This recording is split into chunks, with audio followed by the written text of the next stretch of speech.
Hello my lovely, beautiful humans. Greetings from nature. No, I'm not gonna eat that, it's just some random little... I like to come here for walks, some scenery.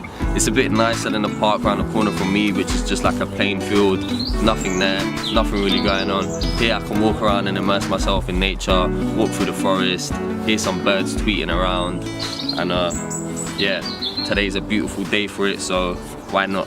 I want to talk to you about why I think eating healthy is important, especially in a world now. Right now, chronic illness, disease, obesity, all that is higher than it's ever been before. Like seriously, like there are kids out there that are obese, like 5-6-year-old children that are fat as, like, it's crazy. And not only that, not only what we're doing to our health, but also what we're doing to the planet, pollution, the environment. Like, it's pretty crazy, it is pretty messed up. Hopefully things get better, but that's why I'm here to inspire you to do something better about your life. We know that the way we eat and fuel our bodies and our lifestyle in general has a huge impact on our health in general. And we also know that we can drastically reduce the chances of getting all these chronic illnesses, cancers, blah blah blah, diabetes and whatnot, by changing the way we eat and changing the way we move, the way our lifestyle is.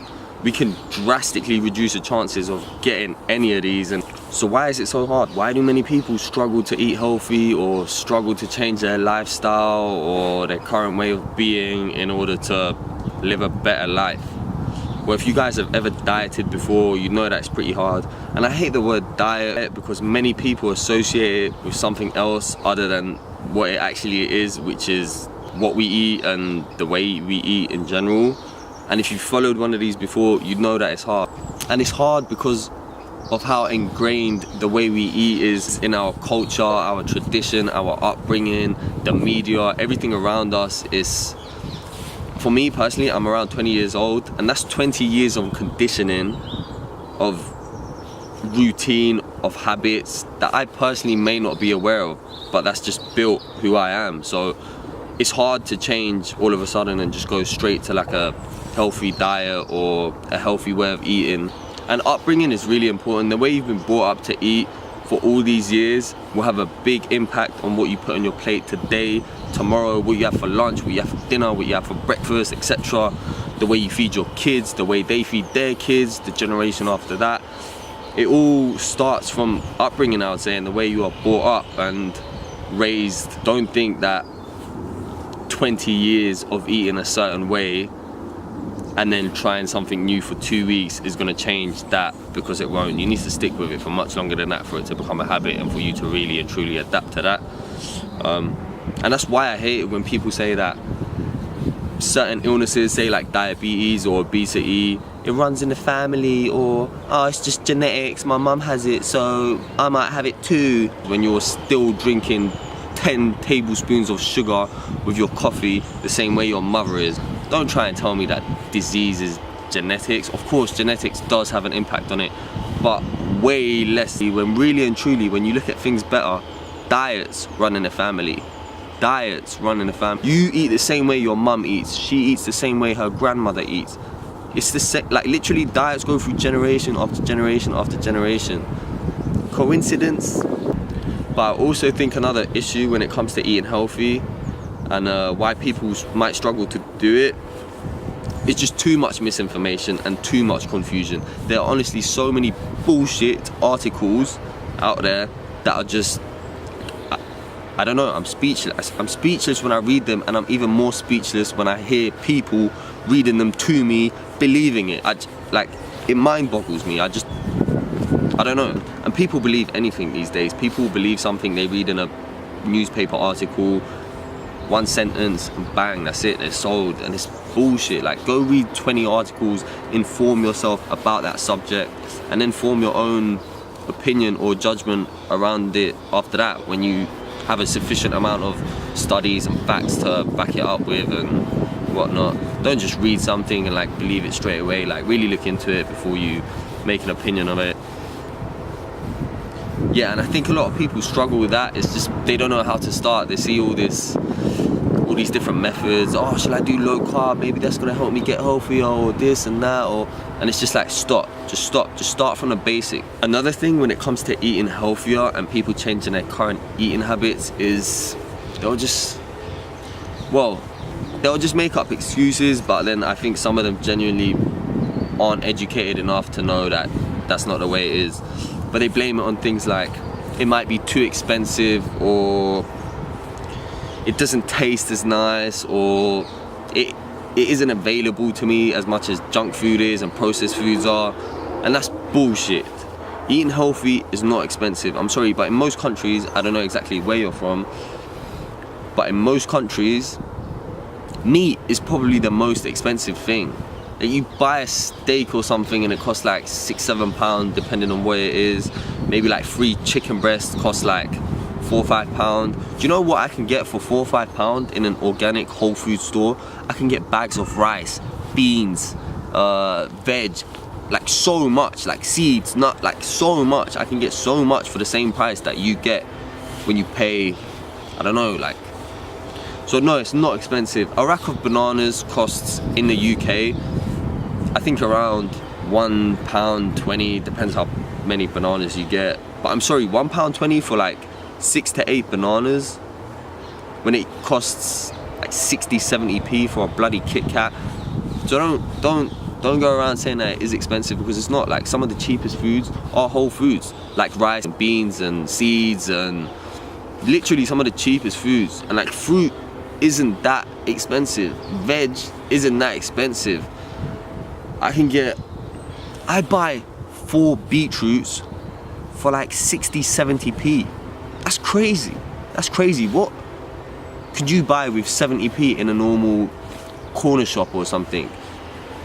Yeah. So, and taste wise, okay, maybe for some people when it comes to eating healthy, they don't know how to cook, they don't know how to make food vibrant and joyful and tasty and yummy and delicious, and that's okay.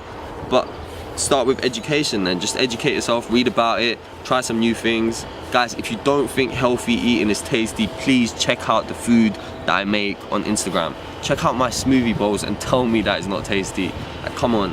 And of course, the last one, availability. I understand that for some people it might not be available as much as processed food is and junk food is and pizzas and burgers and whatnot and blah blah blah, which is a fair point. That all depends on where you live, but you can still give it your best and try to eat as much goodness as you can. I think in general, way too many people base their diet mainly around processed foods and junk foods, refined foods, and it's really not the way to go.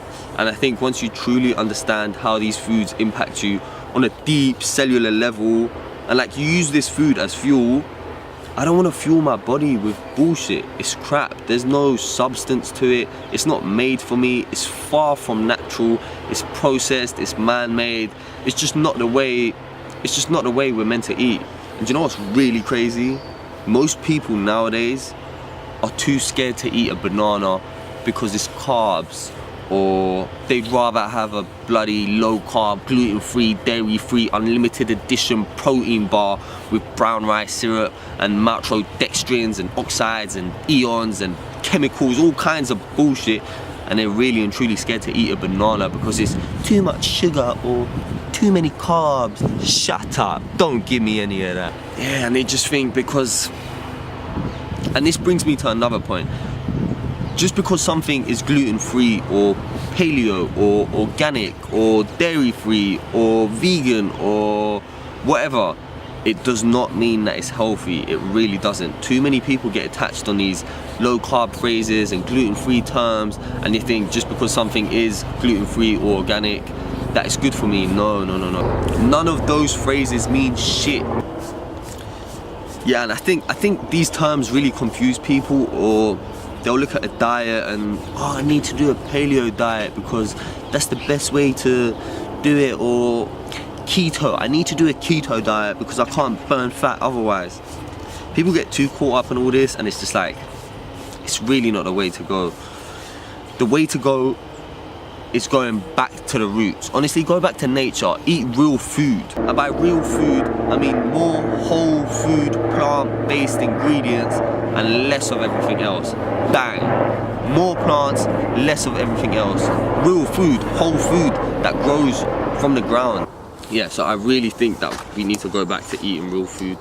And the great thing is, once you have this core foundation of whole food and plant-based, once most of your eating habits are revolved around that, then you can individualize it. If you want, add in some of this or add in some of that. But as long as you have that core foundation of whole plant-based foods, you're good.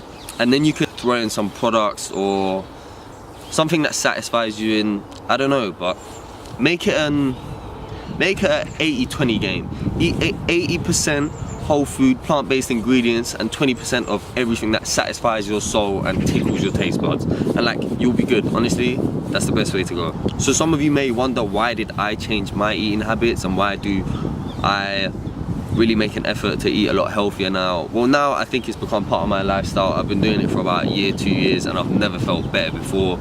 And yeah, once I discovered the changes on the way I felt and the impact that the food had on me, that's when I was sold. I was completely sold. Now, I'd say it goes far than just eating healthy to be healthy. Like, this shit genuinely affects your mood, affects your energy levels, it affects your self-esteem, your outlook on life, the quality of day-to-day life. It's a real impact on, and it's not just so you can lose weight or look good. I don't do it for that. I do it to feel good. Those are just byproducts of feeling good, and if it comes, it comes. Cool. Another thing that I want to mention when it comes to overall health is that, alright, putting good stuff in our bodies does go a long way, but what is also as important as eating well is the relationship we have with food and how we eat it. If you're not enjoying something, don't eat it. What's the point? And I think what I want to leave you with, really and truly, is we must enjoy and take pleasure in everything that we do. The way we train, the way we eat, the way we behave. Because otherwise, what's the point of it all? It's never going to be sustainable in the long run. And it's literally only when we change for the long term do we change our thought process. And that's what really makes an impact. Peace and love, people. Thank you all for watching. I hope you enjoyed it. I hope you got something out of this. If you'd like to see more of these kind of talks about certain topics, let me know. I want to make stuff that suits you and stuff that you want to hear. So thank you very much. See you next time. Bang.